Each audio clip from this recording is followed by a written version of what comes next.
Et puis un comeback aujourd'hui au cinéma, celui de Mary Poppins. La suite du film culte de 1964 sort ce mercredi. C'est la Britannique Emily Blunt qui reprend le flambeau et le parapluie de la nounou fantastique, qui n'a rien perdu de sa fantaisie et de ses super pouvoirs, Benjamin Pelsi. Je joue au cerf-volant et il s'est pris dans une nounou.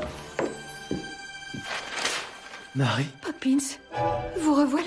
La nounou la plus incroyable du cinéma revient dans la famille Banks pour aider Michael et ses enfants.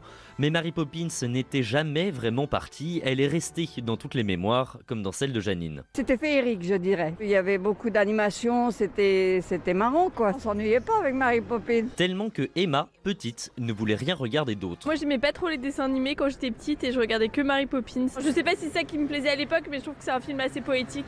Et la poésie est toujours là, selon Sébastien Durand, spécialiste des films Disney, qui eut la chance de voir le retour de Mary Poppins. C'est un retour gagnant, toujours avec la même magie, toujours avec des chansons qu'on a envie de fredonner, et en même temps le désir de raconter une nouvelle histoire pour parler à une nouvelle génération. Et c'est ce mélange qui fait le charme et à mon sens le succès du retour de Mary Poppins.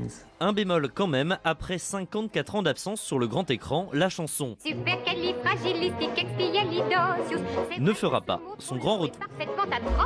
Voilà, Mary Poppins de retour, c'est à partir d'aujourd'hui en salle.